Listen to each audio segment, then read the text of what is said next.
Hello friends, it's Dave here from SaveDex, here to talk about Super Meat Boy. Seeing that the sequel, Super Meat Boy Forever, is coming out very soon, there might be people out there who have never played the first one and wondering if this is worth taking a look at.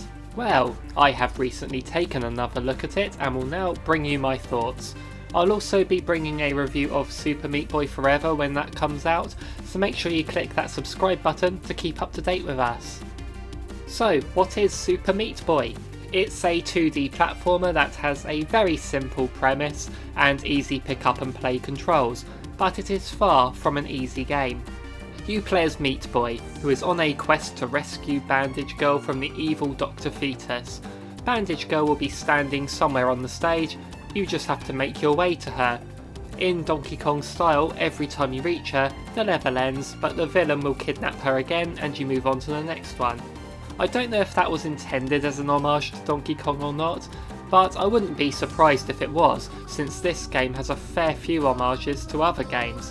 When you start a new world, for example, you get given a cutscene that is based on another game, such as this one resembling Ninja Gaiden.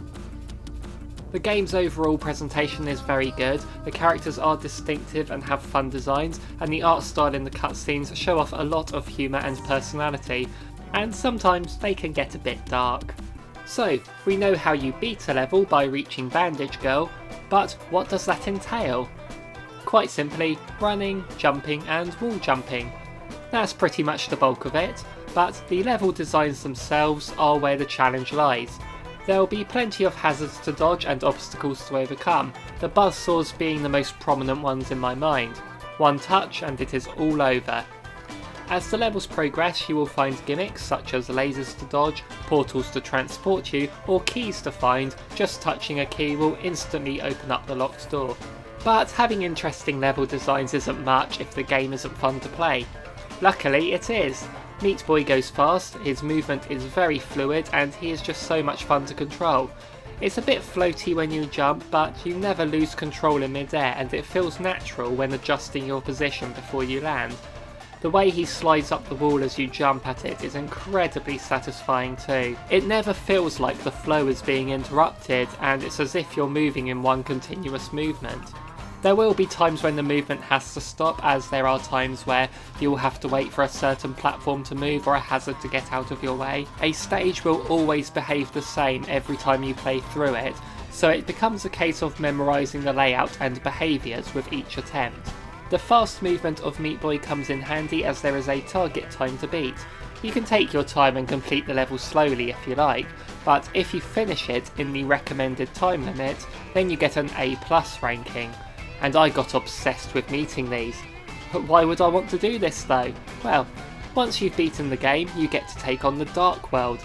Each level has a Dark World version, which is even tougher. You need to achieve the A+ rank on a level in order to get its Dark World version. The game, as I have said, can get really hard at times, but I never found it unfair. A very important factor in this is that when you die, your next attempt loads up straight away, so there is no waiting around for your next turn. I always find these types of difficult games need to have no loading between tries. It's a necessity in keeping you playing. But the game does sort of reward you for failing. Every time you beat a level, it shows you a replay of every single attempt at the same time. It will follow the successful attempt, but you get to see all of the other failed Meat Boys crash and burn and splatter around you. It's a lot of fun.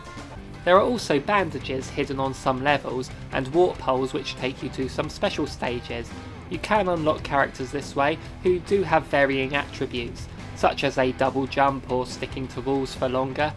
Is it me, or would this cutscene feel right at home as a Smash reveal trailer?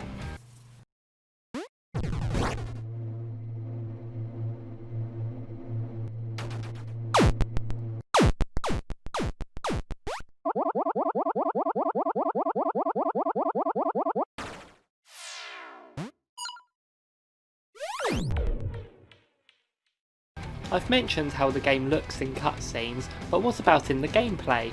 It takes on a pixel art style which is suitable for the basic gameplay. Everything is clear and easy to see, although some levels take on a dark silhouette appearance, which I sometimes had trouble making things out. One little detail I love is that Meat Boy leaves a red trail of what I am assuming is blood on the floors and walls that he touches. The amazing thing about this is, when you fail and retry, the blood stays there, so you can see exactly where you went before. So if there was a precise jump needed somewhere and you were a bit too early, you can see exactly where you jumped from and make sure you move a bit further this time. The sound is also fantastic. I hope you've been enjoying the music as this video played. The game is priced at £11.99, which I believe is more than what I paid for it originally on the Xbox 360, but I just loved this game so much I didn't mind paying the full price, especially because I got to play it handheld now. I have seen it discounted plenty of times, so bear that in mind, but there is plenty to do in this game. There are 7 worlds, most of them have 20 levels to start with, and then every level has a Dark World equivalent, plus there are those bonus worlds and boss encounters as well. And the high difficulty will keep you playing for longer, but I understand that isn't for everyone. But for those that like a challenge, this isn't the hardest game I've ever played just to beat the story mode, but all of the extra stuff on top of it did hand my backside to me on a lot of occasions. But this sort of short but difficult challenge style of gameplay is definitely for me, and well suited for handheld play. If you like this sort of thing, then it's definitely one to sink your teeth into. So if you couldn't tell, I love this game. I even put it on my top 10 2D platformers on the Switch. I'll link that video down below. So what did you think of this game? Just let me know down there and tell me whether you're looking forward to Super Meat Boy Forever. Make sure you like and subscribe to not miss any future videos, and all I can say now is thank you so much for watching. See you in the next one.